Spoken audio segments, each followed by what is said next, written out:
बिस्मिल्लाहिर्रहमानिर्रहीम। अस्सलाम वालेकुम students. 11th chapter work and heat article के साथ मैं हाज़िर हूँ। वर्क एंड हीट दोनों डिफरेंट क्वांटिटीज़ हैं लेकिन एक दूसरे में इंटरकन्वर्टेबल हैं। मैं एक छोटी सी मिसाल देता हूँ। आप जब हाथों को आपस में रगड़ते हैं, रब करते हैं, तो आपका जो वर्क है, मैकेनिकल वर्क, वो किस में कन्वर्ट हो जाता है? हीट में। पार्शली कुछ उसमें हीट पैदा हो जाती है जिससे हाथ गर्म हो जाते हैं। यह है वर्क से अब हीट पैदा कर रहे हैं। इसका रिवर्स, हीट से वर्क कहाँ पैदा किया जाता है? सबसे पहले से स्टीम इंजन थे। स्टीम इंजन वो एक बड़ी बेहतरीन मिसाल थी कि हीट से आप वर्क। अभी भी देखें, स्टीम इंजन भी छोड़ें, ये जो पेट्रोल इंजन है, आम मोटरसाइकिल का इंजन है, इसमें भी तो ऐसा ही है। गाड़ियों का, मोटरसाइकिल्स का, पेट्रोल की कंबस्सन से, डीज़ल पेट्रोल इसकी कंबस्सन से हीट जनरेट होती है और उस हीट से आप वर्क करते हैं। ठीक है, तो इसका मतलब दोनों ही एक दूसरे में इंटरकन्वर्टेबल हैं। यूनिट भी सेम है लेकिन क्वांटिटीज़ ये अलग अलग है, क्वांटिटी सेम नहीं है। बड़े बेहतरीन से दो पॉइंट्स हैं वर्क और एनर्जी के बारे में। पहला, अगर आप देखें तो heat and work are two different ways of transferring energy from one system to another। दोनों ही एनर्जी ट्रांसफ़र करने के दो मेथड्स हैं। कैसे? आगे वो बताता, कहता है द डिस्टिंक्शन, जो फ़र्क है between heat and work, is important in the field of thermodynamics. दोनों में डिफरेंस है। Heat is the transfer of thermal energy between systems, while work is the transfer of mechanical energy between two systems. ये दो systems के दरमियान mechanical energy transfer करती है। This distinction, ये जो फ़र्क है between the microscopic motion heat, ये जो हीट ट्रांसफ़र होती है एक पॉइंट से दूसरे पॉइंट तक, एंड मैक्रोस्कोपिक मोशन वर्क। मसलन आप किसी बॉडी को एक जगह से दूसरी जगह मूव करवाते हैं तो ये वर्क है, ये मैक्रोस्कोपिक बड़ी नज़र आ रही है। हीट आपको माइक्रोस्कोपिक छोटे लेवल पे एटम्स, मॉलिक्यूल्स ख़ुद मूव कर रहे हैं, या बाज़ का हीट ऐसे भी ट्रांसफ़र होती है कंडक्शन के ज़रिए कि जैसे आप लोहे का रॉड है, उसका एक सिरा गर्म करें तो हीट मूव करते करते कंडक्शन के ज़रिए ट्रांसफ़र होते होते दूसरे सिरे तक, लोहे का जो रॉड है, एक सिरा आग में रख के गर्म करें, दूसरा सिरा भी गर्म हो जाता है। तो हीट मॉलिक्यूल एटमों के ज़रिए मुंतकिल होती है और वर्क आपके सामने मैक्रोस्कोपिक नज़र आता है।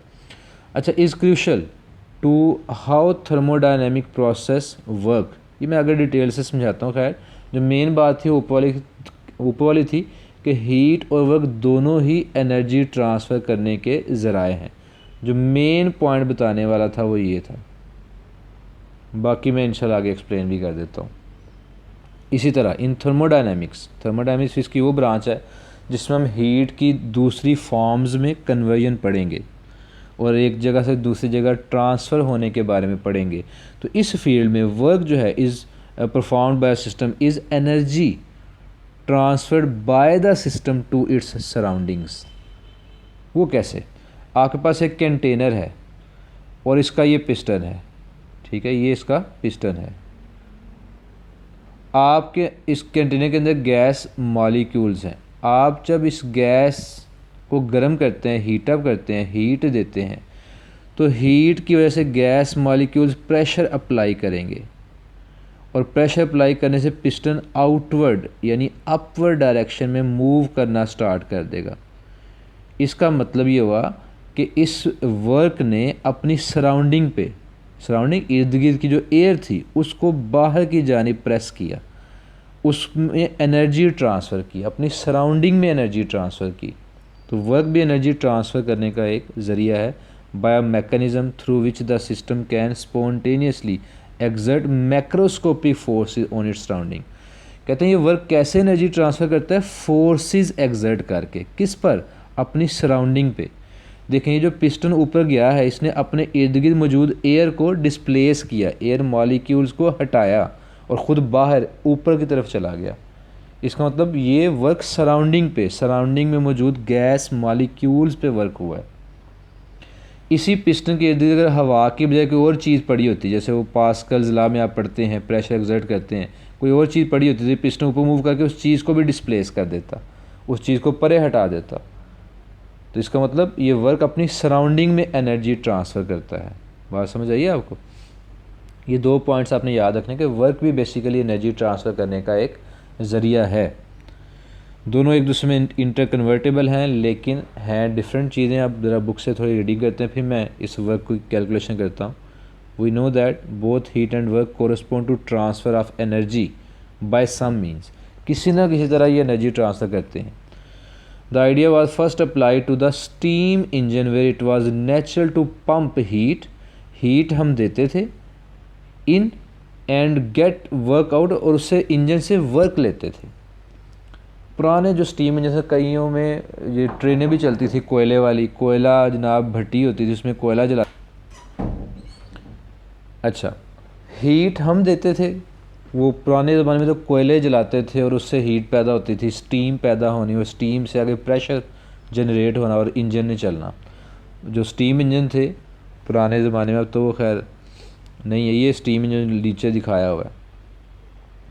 इसमें ये पिस्टन होता था, यहाँ पे हीट से ये ऊपर नीचे मूव करता था। ये रॉड जो है, ये रॉड ब्लैक से नज़र आ रहा है, ये इस पहिए को घुमाता था स्टीम इंजन। ये रॉड ऊपर नीचे होता था और ये इस तरह ये पहिया जो था घूमता था। रॉड वाइब्रेट करता है ऊपर नीचे, जिससे पहिया घूमता है, ये जो टायर सा बना हुआ है। अच्छा, अब स्टीम इंजन जो था ये पुराने ज़माने में, अब तो खैर मतरूक हो चुके हैं, लेकिन सबसे पहले जो इंजन बने वो ये थे। ये भी हम आगे जाके पढ़ेंगे इसमें 11th चैप्टर में ही। अच्छा, बात ये हो रही थी कि हीट हम देते थे, अभी भी यही होता है, बाइक्स हैं या गाड़ियां हैं, पेट्रोल की कंबस्शन से हीट हम सप्लाई करते हैं और वर्क हमें वो इंजन करके देता है पिस्टन की मोशन के ज़रिए। पिस्टन की मूव कैसे करता है वो भी आगे हम इंशाल्लाह पढ़ेंगे। अच्छा, consequently it made a sense to define both heat in, जो लाइन अंडरलाइन करने वाली वो ये है, heat in and work out as positive. Heat in का मतलब सिस्टम में आप हीट एंटर करेंगे तो वो पॉजिटिव ली जाएगी, और अगर सिस्टम वर्क करता है तो वो पॉजिटिव होगा, और इसका उलट नेगेटिव माना जाएगा। मसलन हीट इन की बजाय अगर सिस्टम से हीट बाहर निकल जाए तो वो नेगेटिव होगी। वर्क आउट, सिस्टम वर्क करे उसको वर्क आउट कहते हैं। अगर आपने सिस्टम पे वर्क किया तो उसको नेगेटिव माना जाएगा, जैसे अगले पेज पे ये दिखाया हुआ है कि सिस्टम में हीट इन हो रही है तो वो पॉजिटिव है, और हीट आउट हो रही है तो नेगेटिव। अच्छा, सिस्टम पर वर्क किया जा रहा है तो नेगेटिव है। सिस्टम अगर वर्क करे, जिसको वर्क आउट कहा था, इसको हम वर्क इन बोलेंगे। इधर हीट इन बोलेंगे और जो हीट आउट ये है। अब पॉजिटिव कौन है? हीट इन पॉजिटिव है और वर्क आउट पॉजिटिव है। इनका रिवर्स वो नेगेटिव होगा, जो मैं ब्लू कलर से हाईलाइट कर देता हूँ। देखें, हीट आउट नेगेटिव और वर्क इन नेगेटिव। पॉजिटिव कौन से हैं? रेड कलर वाले। अब वापस बुक की लाइन पढ़ें, क्या लिखा था कि heat in and work out as positive quantities. Chemistry में शायद इसका ना वर्क का उलट है, work done on the system वो आप पॉजिटिव लेते हैं। फिज़िक्स में बहरहाल यही है, तो कहते हैं hence work done by the system on its environment is considered positive. Work out से मुराद ये है कि सिस्टम वर्क करे अपनी सराउंडिंग पे, while work done on the system by environment is taken as negative. If an amount of heat Q enters the system, अगर system को हीट देते हैं, उसमें ऐड करते हैं, इसको हीट इन बोलेंगे, तो इट कुड मैनिफेस्ट, ये अपने को ज़ाहिर कर सकती है इटसेल्फ एज इधर an increase in internal energy. जहाँ पे भी बेटा इंटरनल एनर्जी का वर्ड आ जाए, मैं रिकमेंड करूँगा कि आप वहाँ पता क्या समझ लें, टेम्परेचर। कि जब भी आप सिस्टम में हीट ऐड करते हैं तो कुछ वो अपने हीट पता किस तरीके से ज़ाहिर करती है अपने आप को, इंक्रीज़ इन इंटरनल एनर्जी की बजाय आप समझ लें इंक्रीज़ इन टेम्परेचर। कि वो एनर्जी जो आपने ऐड की है, हीट ऐड की है, वो या तो टेम्परेचर बढ़ाएगी या फिर और as a resulting quantity of work performed by the system on the surrounding. ये वर्क वाली बात अभी हम समझेंगे पिस्टन में, जो आगे डेरिवेशन है, ये जो उन्होंने आगे समझाया है कि फ़र्ज़ कर लें ये सामने आपको पिस्टन नज़र आ रहा है, मैं आगे इसकी डेरिवेशन अलग से भी करता हूँ। We can express the work in terms of directly measurable variables. Consider the gas enclose by the cylinders with a movable frictionless piston of cross section area A. यहाँ से ऑनवर्ड हम अपनी डेरिवेशन करेंगे। ये पिस्टन मैंने दिखाया है, सामने देखें। जो पहले वाली डायग्राम है वो ये है, इसमें पिस्टन नीचे है, ये पिस्टन है, और ये गैस मालिक्यूल नीचे आपको नज़र आ रहे हैं, ये वाले जो हैं, ये जिसको मैं रेड कलर से ये कर रहा हूँ, गैस मालिक्यूल्स हैं। आप अगर इस गैस को हीट देना स्टार्ट कर दें तो यही गैस मालिक्यूल ज़रा एनर्जाइज हो जाएंगे, इनकी काइनेटिक एनर्जी बढ़ेगी, ये पिस्टन पे आउटवर्ड प्रेशर लगाएंगे और पिस्टन किधर मूव कर जाएगा, अपवर्ड। ये पिस्टन पे जो प्रेशर लगा ऊपर की जानिब, पिस्टन मूव करना शुरू हो गया। ठीक है, तो उसी की हम डेरिवेशन अभी करते हैं, बल्कि अगले पेज पे कर लेते हैं कि ये पिस्टन है हमारा जो कि हीट सप्लाई करने से पहले पिस्टन ये है, ये क्रॉस सेक्शन एरिया उसका ए है, और ये जो हाइट है ये वाली, इसको कह लें y1 कह लें, y1। अच्छा, आप इसको हीट सप्लाई करते हैं, आपने हीट दी और हीट सप्लाई करने से क्या हो गया कि यही जो पिस्टन था वो आउटवर्ड मूव कर गया, यानी कि वॉल्यूम में इजाफा हो गया। पिस्टन यहाँ की बजाय थोड़ा ऊपर चला गया, यहाँ क्रॉस सेक्शन एरिया ए। अब उसकी जो हाइट है वो कह लें y2। हीट देने की वजह से पिस्टन आउटवर्ड डायरेक्शन में मूव कर गया, क्योंकि उस पर ऊपर की तरफ प्रेशर लगेगा। वो जो गैस मालिक्यूल्स हैं, जो अंदर मौजूद गैस मालिक्यूल्स है, वो पिस्टन से टकरा के उसको आउटवर्ड डायरेक्शन में मूव करवा देंगे, और जो गैस है वो एक्सपैंड हो गई। अब पिस्टन ये ऊपर चला गया। फ़र्ज़ कर लें पहले जो हाइट थी वो थी कोई 10 सेंटीमीटर, अब जो हाइट है वो कर लें 15 सेंटीमीटर। तो पिस्टन कितना मूव किया, पिस्टन की जो मोशन है वो डेल्टा वाई, डिस्टेंस जो है वो डेल्टा वाई कहलाएगा, y2 minus y1, 15 centimetre minus 10 centimetre, यानी कि 5 सेंटीमीटर पिस्टन मूव कर चुका है अपवर्ड। किस वजह से, जो हीट आपने सप्लाई की, उस हीट ने गैस मालिक्यूल्स को एनर्जी दी, गैस मालिक्यूल्स ने प्रेशर लगाया और पिस्टन को बाहर की जानिब मूव करवा दिया। ठीक है, हमने वो वर्क कैलकुलेट करना है जो गैस मालिक्यूल्स ने किया है पिस्टन को मूव करवाने में। आपको पता है वर्क का फार्मूला जो है वो F.D है। इसको ऐसे भी लिखा जा सकता है FD cos of 0 degree. 0 degree क्यों, आप देखें कि पिस्टन पे फोर्स किधर लगी, अपवर्ड, और पिस्टन का डिस्प्लेसमेंट भी किधर था, अपवर्ड। पिस्टन ऊपर ही गया ना, तो फोर्स और डिस्प्लेसमेंट पैरेलल हैं, तो cos 0 डिग्री। फोर्स को मैं लिख सकता हूँ प्रेशर इनटू एरिया। वो कैसे, प्रेशर का फार्मूला होता है फोर्स पर यूनिट एरिया, तो यहाँ से फोर्स का फार्मूला क्या आएगा, प्रेशर इनटू एरिया। फोर्स की जगह ये, और डिस्प्लेसमेंट की जगह मैं डेल्टा वाई और cos 0 डिग्री 1। डेल्टा वाई कैसे, ये डिस्प्लेसमेंट था 5 सेंटीमीटर।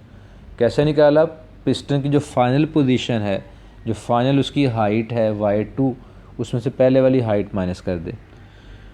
अच्छा, अब इसमें से ये जो A डेल्टा वाई है, A डेल्टा वाई, ये पिस्टन का चेंज इन वॉल्यूम है। चेंज इन वॉल्यूम कैसे, वो सुने। कोई भी सिलेंड्रिकल चीज़ होती है, गोल, जैसे पाइप है कोई, ये पाइप, इसके वॉल्यूम का फार्मूला होता है cross section area multiple length. ये लेंथ, ये हमने बर्नौली इक्वेशन और इक्वेशन ऑफ कंटिन्यूटी में भी पढ़ा था। अगर मैं आपसे कहूँ कि जनाब गैस मालिक्यूल जो गैस सिलेंडर था उसका पहले वाला वॉल्यूम मालूम करें, मैं पहले वाले वॉल्यूम को ज़रा शेडेड करने लगा हूँ। पहले वॉल्यूम ये था, ये तो पहले वाला वॉल्यूम पता कैसे मालूम किया जाएगा, क्रॉस सेक्शन एरिया जो ऊपर है, ये cross section area multiple length की जगह हाइट कर लें, वो कौन है, y1। ये पहले वाला वॉल्यूम था v1। हीट ने पिस्टन को मूव कर दिया, अब क्रॉस सेक्शन एरिया तो वही है a, पर अब हाइट वो कितनी होगी है, y2। अब नया वॉल्यूम, बाद वाला वॉल्यूम पता क्या होगा, क्रॉस सेक्शन एरिया वही मल्टीप्लाई बाय y2। वॉल्यूम में चेंज कितना आया, डेल्टा वी, वो निकालेंगे V2, जो बाद वाला वॉल्यूम उसमें से पहले वाला वॉल्यूम माइनस कर दें। बाद वाला वॉल्यूम क्या था, A मल्टीप्लाई बाय Y2, पहले वाला वॉल्यूम क्या था, A मल्टीप्लाई बाय Y1। अच्छा, कॉमन क्या आ सकता है, A, अंदर क्या बच गया, Y2 माइनस Y1, इसको क्या कहा जा सकता है, डेल्टा Y। और डेल्टा Y फिर क्या निकला है हमारे पास, ये जो A डेल्टा Y है ये क्या है, volume, change in volume, sorry. तो आप देखें ऊपर फार्मूले में ये जो A डेल्टा Y है, A डेल्टा Y इसको हम क्या लिखेंगे, चेंज इन वॉल्यूम। तो pressure into change in volume, ये वर्क का फार्मूला आ गया आपके पास, और यही हमारा रिज़ल्ट है। आइंदा जब भी वर्क आएगा ना, हीट का किया गया वर्क, इसको कहते हैं थर्मोडायनेमिक वर्क, थर्मोडायनेमिक्स में वर्क या वर्क इन थर्मोडायनेमिक्स। ये हर वर्क के लिए फार्मूला एप्लीकेबल नहीं, आमतौर पे अब एफ डॉट डी ही लगाते हैं। थर्मोडायनेमिक्स में ये है कि आप जब हीट सप्लाई करते हैं तो वो हीट जो है गैस मालिक्यूल्स की इंटरनल एनर्जी बनती है, वो गैस मालिक्यूल्स फिर प्रेशर अप्लाई करते हैं और प्रेशर की वजह से वॉल्यूम में चेंज आ जाता है। ठीक है, ये है थर्मोडायनेमिक्स में जो वर्क होता है, पी डेल्टा वी। पी इसमें क्या प्रेशर और डेल्टा वी क्या था, चेंज इन वॉल्यूम। ये वाली डेरिवेशन बुक में शायद नहीं है, ये आपने दोबारा रिवर्स करके रिवाइंड करके वीडियो फिर देख लेनी है। कोई पॉइंट समझ ना आए तो एक दो मरतबा देखिएगा, समझ आ जाएगा इंशाल्लाह। हम वापस बुक में चलते हैं, बुक वाला क्या कहता है। कहते हैं जी, फ़र्ज़ करें, consider the gas enclosed in the cylinder with a movable frictionless piston of cross section area A, in equilibrium the system occupies volume we. यानी अभी आप कोई पिस्टन ऊपर नीचे मूव नहीं कर रहा, पिस्टन रेस्ट में है, तो उसका वॉल्यूम वी था, ये उन्होंने दिखाया हुआ है। And exerts a pressure P on the walls of the cylinder and its piston। Gas molecule जो भी हैं वो दीवारों पे भी प्रेशर अप्लाई कर रहे होते हैं, पिस्टन पे भी प्रेशर अप्लाई कर रहे होते हैं। दीवारें तो हिल नहीं सकती, कौन मूव कर सकता है, सिर्फ piston. The force F exerted by the gas on the piston is PA। PA कैसे, प्रेशर के फार्मूले से, force per unit area. We assume that the gas expands to delta V very slowly so that it remains in equilibrium। Equilibrium, कोई body equilibrium में तब कहलाती है जब बॉडी रेस्ट में हो या यूनिफॉर्म वेलोसिटी से मूव करे। अगर वो पिस्टन तेज़ी से मूव करेगा तो इसका मतलब एक्सेलरेट करेगा, और जहाँ पे एक्सेलरेशन आ जाए वहाँ इक्विलिब्रियम नहीं है। As the piston moves up through a small distance delta Y, ये डेल्टा वाई जो था वो उन्होंने ये दिखाया, ये डेल्टा वाई। ठीक है, डेल्टा वाई जो पहले पिस्टन की ये पोजीशन थी, पहले पिस्टन की ये पोजीशन थी, ये वाली जिसको मैंने Y1 बताया था आपको। ये अब पिस्टन यहाँ पे चला गया, ये पोजीशन है जिसको मैंने कहा था ये क्या है, Y2।